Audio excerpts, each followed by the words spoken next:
అందరికీ నమస్కారం. తెలుగు కథామాలకు స్వాగతం. సరళి స్వరాలు నవల చదువుకుంటున్నాము. రాసినవారు నందుల సుశీలాదేవి గారు. గోదావరి స్టేషన్లో దిగి తిన్నగా లాంచీలో రేవు దగ్గరికి వెళ్ళింది శారద. ఆఖరి లాంచీ కూడా వెళ్ళిపోయిందని చెప్పారు. గోదావరి ఉధృతంగా పరవళ్ళు తొక్కుతుంది. బ్రిడ్జి మీద నుండి ట్రైన్ను అతి నెమ్మదిగా తీసుకుని వచ్చారు. శ్రావణ మాసంలో ఈ పెళ్లి ముహూర్తాలేమిటో శారద మనసు చికాకుతో వేగిపోయింది. తను వచ్చిన బండి ఎంతో ఆలస్యమైనా రాజమండ్రి వరకైనా తీసుకుని వచ్చారు. ఆ తర్వాత ట్రైన్లన్నింటినీ ఎక్కడెక్కడో ఆపేశారు. రోజుకి 1-2 లాంచీలు తప్పించి వెళ్ళటం లేదని తెలుసుకుంది. బ్రిడ్జి దగ్గర నీరు ప్రమాద సూచికను తాకుతుందేమోనన్నట్లు సుడులు తిరుగుతోంది. హఠాత్తుగా మాధురి గుర్తుకు వచ్చింది. ఏడాది పైగా ఇద్దరి మధ్య ఉత్తర ప్రత్యుత్తరాలు లేవు. ఆమె రాజమండ్రిలోనే ఉందో లేదో కూడా తెలియదు. గత్యంతరం లేక దానవాయిపేటకే దారితీసింది. మాధురి ఇంటి ముందు రిక్షా దిగి సూట్ కేసు చేత్తో పట్టుకుని కాస్త సంకోచంతో ఆ ఇంట్లో అడుగుపెట్టింది. మాధురి అని పిలిచింది. పక్క గదిలో నుండి వేణుగోపాల్ వచ్చాడు. ఒక్క క్షణం అతను నిరుత్తుడయ్యాడు. మీరు శారదా? అరే రండి లోపలకు. మాధురి ఉందండి? కాస్త తెరిపిన పడి అడిగింది. కింద పెదవి కొరుక్కుంటూ కాసేపు నుంచున్నాడు వేణుగోపాల్. మీరు కూర్చోండి, ముందు వంటాయనతో కాఫీ తమ్మనమని చెబుతాను. కూర్చోండి. సోఫాలో వాలి అలసటగా కళ్ళు మూసుకుంది. ఈ మాధురి పుట్టింటికి ఉడాయించినట్లుంది. దేవుడా, ఈ వరదలు కూడా ఇప్పుడే రావాలా? కాఫీ కప్పు ఆమె చేతికి అందించాడు వేణుగోపాల్. మాధురి ఊళ్ళో లేదా? శారద ప్రశ్నకు సమాధానం ఇవ్వలేదు వేణుగోపాల్. మీరీ మధ్య ఇటువైపు ఉండటం లేదా శారదా? లేదండి, హైదరాబాదులో లెక్చరర్గా పనిచేస్తున్నాను. 2 ఏళ్లుగా ఇంటికే రావటం లేదు. మాధురి కబుర్లు తెలిసి సంవత్సరం పైగానే అయింది. మీకు రఘు తెలుసనుకుంటాను. అయోమయంగా అతన్ని చూస్తూ తల ఊపింది శారద. అతను క్యాన్సర్తో పోయాడు. అరే! శారద చేతిలో కప్పు వణికింది. మాధురి ఎట్లా ఉంది? ఆతృతగా అడిగింది. ఆ క్షణంలో వేణు మాధురి భర్త అన్న విషయం పూర్తిగా మర్చిపోయింది శారద. వేణుగోపాల్ శాంతంగా అన్నాడు. రఘు లేని మాధురి లేదు. నిలువునా వణికిపోతూ అంటే అంది శారద. మాధురి చనిపోయింది. ఒక విధంగా ఆత్మహత్య చేసుకుంది. కెవ్వుమని అరిచింది శారద. భరించలేని శోకంతో నిలువునా చెలించిపోయింది. వెక్కి వెక్కి ఏడుస్తున్న శారదను చూస్తూ చాలాసేపు నిశ్శబ్దంగా ఉండిపోయాడు. శారదా, మీరు నన్ను స్నేహితురాలి భర్తగా చూడకండి. నేను మాధురి పట్ల స్నేహధర్మమే తప్ప మరో భావం చూపలేదు. నేనే మాధురిని అతని వద్దకు తీసుకుని వెళ్ళాను. ఆమె చేతుల్లోనే అతను ఆఖరి శ్వాస విడిచాడు. ఆమెకు ఎన్నో విధాల ధైర్యం ఇవ్వాలని, జీవితం మీద మమత పెంచాలని ఆప్తుడిగా విశ్వ ప్రయత్నం చేశాను. కానీ ఆమె రఘులేని ప్రపంచాన్ని ఊహించలేదు. మా వివాహమైన తొలి దినాలలోనే నాకు వాళ్ల పరిచయం తెలిసి ఉంటే తప్పక మాధురికి విడాకులిచ్చి రఘుతో ఆమె జీవితాన్ని కలిపి ఉండేవాడిని. కానీ నాకు తెలిసేటప్పటికే కాలాతీతమైంది. ఈ దుఃఖగాథలో మాధురి శోకానికి నేను ఒక విధంగా బాధ్యత వహించవలసి వచ్చింది. గబుక్కున ఆగిపోయాడు వేణుగోపాల్. అయ్యగారు పరిగెత్తుకు వచ్చాడు క్లబ్బు నౌకర్. ఆర్యాపురానికి పల్లవుపేటలకు గండి పడిందిటండి. వేణు ఆత్రతగా లేచాడు. సారీ శారదా, ఆర్యాపురంలో నా స్నేహితులు ఇల్లు ఎన్నో ఉన్నాయి. వెంటనే వెళ్ళాలి. మళ్ళీ వచ్చి మాట్లాడతాను. 4 అడుగులు ముందుకు వేసి ఆగిపోయాడు. వెనక్కి వచ్చి అన్నాడు. మా ఇంట్లో ఏం కావలసి వచ్చినా తాళాలు తీసి ఉపయోగించుకొనండి. చేతిలో తాళాలు శారద ముందు పడేసి వేగంగా వెళ్ళిపోయాడు. చేతిలో ఉన్న తాళాల గుత్తిని, దూరమైన కారు శబ్దాన్ని గమనించి అయోమయంగా చూసింది శారద. మాధురి మృతి ఆమె నరాన్ని నమిలివేస్తుంది. సుమబాల వంటి మాధురి, ప్రశాంతంగా నిర్మలంగా ఉండే మాధురి ఇక లేదు అనే భావన హృదయాన్ని మండిస్తుంది. ఇది మాధురి ఇల్లు. హఠాత్తుగా చైతన్యం వచ్చింది శారదకు. మాధురి లేని ఈ ఇంట తాను అతిథి. చేతిలో తాళాల వంక చూస్తుంటే మరింత అలజడిగా అనిపించింది. ఇంటి సంపత్తినంతా అపరిచితురాలి చేతిలో వదిలి పరాయిళ్లను రక్షించడానికి వెళ్లిన అతని విచిత్ర మనస్తత్వానికి ఆశ్చర్యపడింది. రఘు విషయం తెలిసిన భార్యను అంతటి సహృదయంతో ఆమె ప్రియుడి వద్దకు తీసుకుని వెళ్లే ఉదాత్తతతో ఈ వ్యక్తి పునీతుడయ్యాడు. మంచి మనిషిగా తప్ప వేణుని గురించి మరేమీ తెలియని తనకు వేణు తత్వం ఏమిటో ఎంతో విచిత్రంగా గోచరిస్తుంది. మానవాతీతమైన స్వార్థత్యాగం ఈ వ్యక్తిలో ఎట్లా నిక్షిప్తమై ఉంది? ఇంత ఉన్నతంగా ఆలోచించే భర్తను పొందగలిగి మాధురి విధి చేతుల్లో కీలుబొమ్మ అయిపోయింది. తన కర్తవ్యం ఏమిటో తనకే బోధపడటం లేదు. ఇప్పుడే తను తిరిగి వెళ్ళటానికి ఏ ట్రైను ఉండదు. రైల్వే స్టేషన్లో గడిపితే తిరిగి వచ్చి వేణుగోపాల్ ఏమనుకుంటాడు? మాధురిని గురించి ఏ కబురు తెలియకుండా ఇంతకాలం గడిచిపోయింది. పనిపిల్ల వచ్చి నీళ్ల గది చూపించింది. స్నానం చేసి వచ్చింది. కాసేపు మాధురి ఫోటో ఎదురుగా వచ్చి నిలబడింది. ప్రశాంతమైన మొహము, అన్ని క్లేశాలను మరుగుపరిచే విశాల నేత్రాలు. గుండెల్లోంచి ఉప్పెనలా దుఃఖం పొంగుకు వచ్చింది శారదకు. రాత్రైనా వేణుగోపాల్ జాడలేదు. వంటావిడ పనిపిల్ల తప్పించి ఇల్లంతా నిర్మానుషంగా ఉంది. రాధ అనే పిల్ల ఉందని, ఆ పిల్లంటే వేణుకు ప్రాణమని పనిమనిషి చెప్పింది. ఉదయమే రాధను ధవళేశ్వరంలో ఉన్న స్నేహితులు తీసుకువెళ్లారని, 2 రోజులు పోయాక తిరిగి వస్తుందని కూడా తెలిసింది శారదకు. భోజనం చేయాలనిపించలేదు శారదకు. అసలు తను ఈ ఇంట్లో ఇట్లా ఉండటమేమిటో అసందర్భంగా తోచింది శారదకు. అర్ధరాత్రి వరకు పక్క మీద దొర్లుతూనే ఉంది. మాధురి లేదనే ఊహ నిజమని నమ్మటానికి ఆమె ఆంతర్యం ఇంకా తిరగబడుతూనే ఉంది. ఏ తెల్లవారుజామునో కన్నులు మూతపడ్డాయి శారదకు. ఉదయపుటెండ మొహాన్ని తాకుతుంటే మెలకువ వచ్చింది శారదకు. మాధురి లేని ఇంట్లో తాను రాత్రి గడపగలిగిందా? సొంత ఇంట్లో ఉన్నట్లు తాను ఎట్లా నిద్రపోగలిగింది? మరణించిన తన ప్రియ స్నేహితురాలి ఆత్మ ఈ గదుల్లో ఎక్కడో మసులుతున్నట్లే తనకు ఎంతో ధైర్యంగా ఉంది. తను మనసా ప్రేమించే మాధురి ఈ ఇంట్లో అనుక్షణము అశాంతినే అనుభవించింది. తనకెందుకింతటి ప్రశాంతత కలుగుతుంది? లేచి మొహం కడుక్కొని వచ్చింది. కాఫీ అందించిన పనిపిల్లను అడిగింది. మీ అయ్యగారు ఏరి? తెల్లారకట్లనే వచ్చారమ్మా. గంట క్రితం మళ్ళీ వెళ్ళిపోయారు. వరదలు ఎట్లా ఉన్నాయి? ఆర్యాపురానికేం లేదు గాని చాలా పేటలు మునిగిపోయాయట. ప్రమాదం ఈ రోజును కూడా ఉందిటండి. హతాశురాలైపోయింది శారద. ఫోన్ తీసింది. ట్రైన్లు బ్రిడ్జి మీద పోయే అవకాశం ఉండకపోవచ్చునని సమాధానం. పోనీ వైజాగ్ వెడితే? ఎవరున్నారక్కడ? 3 ఏళ్ల నాటి స్నేహితులు ఏనాడో ఆ ఊరు వదిలివేశారు. పిచ్చాసుపత్రికి పోవాలి అంతే అనుకుంది చిరాకుతో. మరణించిన స్నేహితురాలి ఇంట్లో తనకు బలవంతపు ఆతిథ్యం. ఏది మాత్రం నా జీవితంలో సవ్యంగా జరిగింది కనుక అనుకుంది శారద. పగలంతా ఇల్లు నలుమూలలా తిరిగింది. పుస్తకాలు తిరగేసింది. తన పరిస్థితి తనకే చిరాకు కలిగిస్తోంది.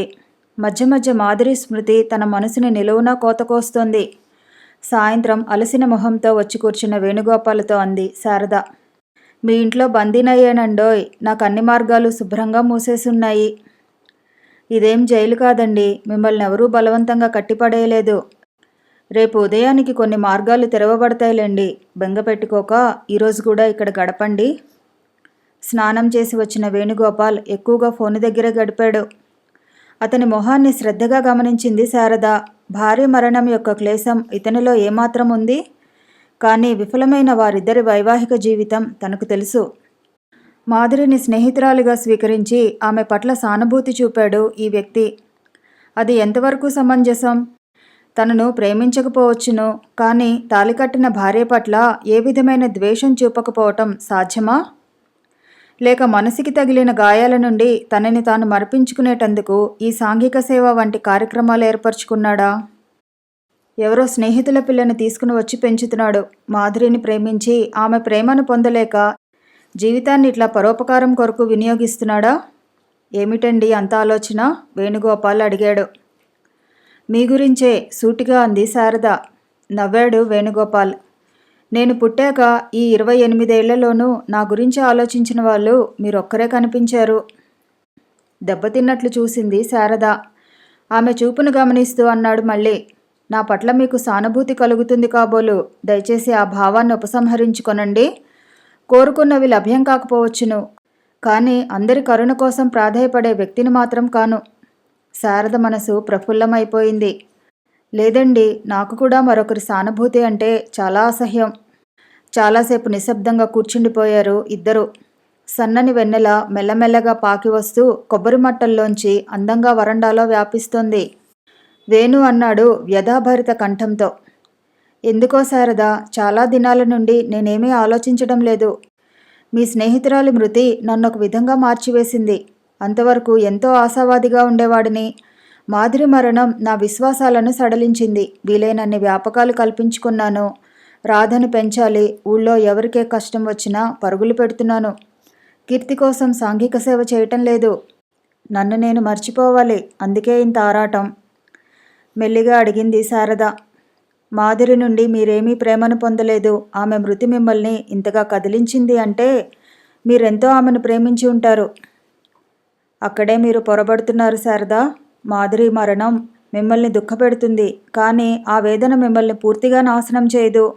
స్నేహితురాలి కొరకు ఎంత బాధపడినా మీ జీవితం మీది. ఆమె స్మృతి మిమ్మల్ని కన్నీరు కార్చేలా చేస్తుంది, కానీ మీ జీవిత పదాన్నే మార్చేసేటంత దావానలం మీలో జనించదు. మాధురికి మీరెంతో, నేను అంతే. చివరి దినాల్లో ఆమెను ఎంతో ఆత్మీయంగా చూశాను, కానీ ఆమె మరణం నన్ను పిచ్చివాడిని చేయదు. తాళి కట్టించుకున్న నేరానికి ఈ ఇంట్లో కొంతకాలం గడిపినా నా మనసులో ఆమె శాశ్వతంగా ఏమీ ముద్రించిపోలేదు. మాధురి మరణాన్ని మీరెట్లా తీసుకుంటారో నేను అంతకు మించి భావించడం లేదు. శారద సాహసించి అడిగింది. అటువంటి వేళ మిమ్మల్ని మీరు మరిపించుకునేటన్ని వ్యాపకాలెందుకు? కారణాలు చాలా చెప్పాలి శారదా. కాలేజీలో చేరిన కొత్తలో పద్మజ అనే అమ్మాయిని నేను దేవతలా భావించాను. నా ఆరాధన ఆమెకు తెలుసు. నా మీద ఆమెకు అభిమానం ఉన్నది, కానీ ఆమె అనురాగాన్ని నా మిత్రుడు వాసు పొందగలిగాడు. అతను ఇటీవలనే అకాల మరణం పొందాడు. ఆమెకు అతను లేని లోకం లేదు. వాళ్ళ సంతానమే ఈ రాధ. ఈ పసిదాన్ని నాకు అప్పగించి పద్మజ ఆశ్రమంలో చేరింది. శారద ఆశ్చర్యంతో చిత్రిత ప్రతిమలా అతని వైపు చూసింది. సరే, ఇక రెండో కథకి వద్దాం. పద్మ నా యవ్వనపు మొదటి దినాల్లో నాకెంతో క్షోభను కలిగించింది. వాసు పద్మజల వివాహం మా స్నేహితుల ఆధ్వర్యంలోనే జరిగింది. నరనరానికి ఆత్మాభిమానం జీర్ణించుకుపోయిన వ్యక్తి పద్మజ. తన సుఖం కోసం ఏ పరిస్థితుల్లోనూ ఎవరినీ అర్థించలేదు. రాధను నా చేతులకు అప్పగించటం నిజంగా నాకు గర్వకారణం. పద్మజ మనసులో నా పట్ల ఉన్న గౌరవానికి తార్కాణం. ఈ మనశ్శాంతి కరువైన రోజులలో రాధ పెంపకం నాకు అమూల్య వరం. కాలం గడిచిపోతున్నా అట్లాగే కుర్చీకి అంటుకొని పోయింది శారద. వేణు మాట్లాడటం ఆపలేదు. ఆ అధ్యాయం ముగిసింది. లా చదివేటప్పుడు నాతో చదివేది వాసవి. ఎప్పుడూ నా దగ్గర నోట్సులు తీసుకుంటూ ఉండేది. హాస్టల్కి ఆహ్వానించి ఆప్యాయంగా కబుర్లు చెప్పేది. బహుశా నేనే ఆమెను అపార్థం చేసుకుని ఉండవచ్చును. ఆమె హఠాత్తుగా వివాహం చేసుకుని చదువు మానేసింది. చాలా కాలం నేను తిరిగి మనిషిని కాలేకపోయాను. పద్మజను నేను ఆరాధించాను. అసలు ఆ 18-19 ఏళ్ల వయసులో ప్రేమ కంటే ఆరాధన హెచ్చుగా ఉంటుంది. ఇప్పటికీ పద్మజ పట్ల నాకు ఆ గౌరవభావం ఉంది. వాసవి విషయం అది కాదు. నేను నిజంగా ఆమెను కోరుకున్నాను. ఆమె కావాలని తప్పించిపోయాను. మరి 2 ఏళ్ల వరకు ఆమె స్మృతి నన్ను కాల్చివేసేది. కాసేపు ఆగాడు వేణుగోపాల్. మాధురితో నా వివాహం నిశ్చయమైన రోజున నాకెందుకో చాలా ఆనందం అనిపించింది. గతంలో జరిగిన అపజయాలు మరిచి ఆమెతో నవ్య జీవితం గడపాలని సుందర స్వప్నాలు అల్లుకొన్నాను. కానీ జీవితంలో మూడోసారి ఎదురుదెబ్బ తగిలింది. ఆమె నా పట్ల సుముఖురాలుగా లేదని తెలిసినా నాకెందుకో ఆమె పట్ల ద్వేషం కలగలేదు. నాది ప్రేమించిన హృదయం. ప్రేమ విలువ తెలుసు కనుకనే రఘు వద్దకు నా భార్యను తీసుకుని వెళ్ళగలిగాను. వేదనాభరిత కంఠంతో అన్నాడు వేణుగోపాల్. వాళ్ళ ప్రేమగాథ నాకు చాలా ఆలస్యంగా తెలిసింది. వాళ్ళిద్దరూ ఒక రకమైన పిరికివాళ్ళు. ఒకరినొకరు అంతగా ఆరాధించుకొని దగ్గరవటానికి సాహసించలేకపోయారు. జీవితంతో సమాధాన పడకనూ పోయారు. చివరకు నిష్క్రమించారు. మాధురి భర్తగా కాకుండా స్నేహితుడిగా ఆలోచిస్తే ఆమె పట్ల జాలి కలుగుతుంది కానీ సానుభూతి కలగటం లేదు. ఎవరో మనని వచ్చి సుఖపెట్టరు. మన జీవితాన్ని మనమే తీర్చిదిద్దుకోవాలి. కొన్ని పొరపాట్లు జరిగినా రెట్టించిన ధైర్యంతో ముందుకు నడవాలి. శారద మనసు పొంగిపోయింది. ఆత్మవిశ్వాసం మూర్తిభవించిన ఆ యువకుడి చరిత్ర వింటుంటే మనసులో ఆనంద వీచికలు వీచసాగాయి. శారద, ఎందుకో నా చరిత్ర అంతా మీకు విప్పి చెప్పాలనిపించింది. జరిగిన పొరపాట్లను ఇంకా నా జీవితంలో జరగనీయను.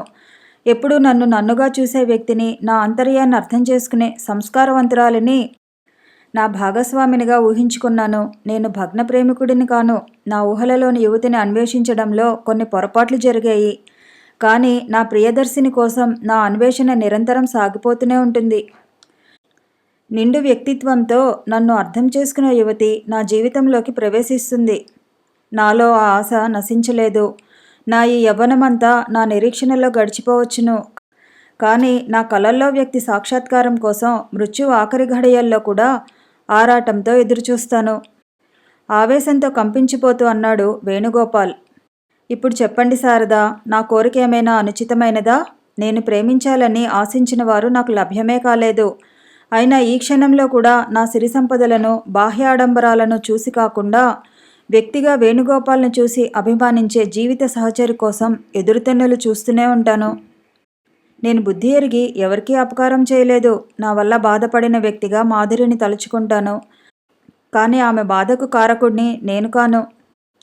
నేను కోరుకున్న జీవిత భాగస్వామిని లభ్యమైందా అవధులు దాటిన ఆనందంతో పొంగిపోతాను. లేదా నిర్విచారంగా రాధను పెంచుతూ జీవితాన్ని గడిపివేస్తానే కానీ మరో ఏ బంధాన్ని ఆహ్వానించే నిర్ణయం మరి తీసుకోను. ఏమిటో శారద, వెర్రివాడిలా నా ఊహలన్నీ మీ ముందు పరిచాను. కానీ నేను చెప్పినవన్నీ త్రికరణ శుద్ధిగా చెప్పినవే. వేణుగోపాల్ మాటలు ఇంక వినిపించుకోలేదు శారద. ఆమె మనసు శతదా విశీర్ణమైపోయింది. తన వ్యక్తిత్వాన్ని గౌరవిస్తూ నిండైన మానవత్వంతో, పరిపూర్ణ వ్యక్తిత్వంతో విరాజిల్లే యువకుని కోసం తన తపన. వ్యక్తిగా తనని ప్రేమించి మానవతావాదంతో తనతో సహకరిస్తూ ఉదాత్తులైన సంస్కారవంతమైన యువతి కోసం అతని ఆరాటం. తమ ఇద్దరి అన్వేషణ విధానాలు ఒకటే. శారద గుండెల్లో మెరుపులు మెరిశాయి. కానీ మనసులో ఊహని హృదయంలోనే అణిచివేసింది. చాలాసేపు అయిన తర్వాత లేచి నుంచుంది. చూడండి వేణుగోపాల్, నేను సూర్యోదయానికి ముందుగానే బయలుదేరవచ్చనుకుంటాను. లేదా కనీసం ఉదయం 6 లోపైనా బయలుదేరతాను. మీ ఈ ఆతిథ్యాన్ని ఏనాడూ మర్చిపోను. రాధని చూడకుండానే వెడుతున్నాను. పరధ్యానంగా ఉన్న వేణుగోపాల్ ఉలిక్కిపడ్డాడు. అన్నట్లు రాధ సంగతి కదూ. నా జీవిత సహచారిని రాధ తల్లిగా మొదట మార్పు చెందాలి. ఆనాడే నా మనసుకి తృప్తి. నా రాధను అన్ని విధాలా సుఖపెట్టాలి. అదే నా జీవిత ధ్యేయం. శారద మాట్లాడలేదు. చివరకు అంది, నేను రేపు ఉదయాన్నే వెడతానండి. ఈ ఊళ్ళో మీరే లేకపోతే ఈ 2 రోజులు నానా అవస్థ పడి ఉండేదాన్ని. వేణుగోపాల్ శారద వైపు చూశాడు. ఆలోచనాభరితమైన ఆమె మోము అతనిలో సంచలనం కలిగించింది. చూపులు తిప్పుకొని అన్నాడు, మీరిట్లా ఇక్కడ గడపటం నా అదృష్టం. చిరకాలం నాటి స్నేహితుల్లా మనసు విప్పి మాట్లాడాను.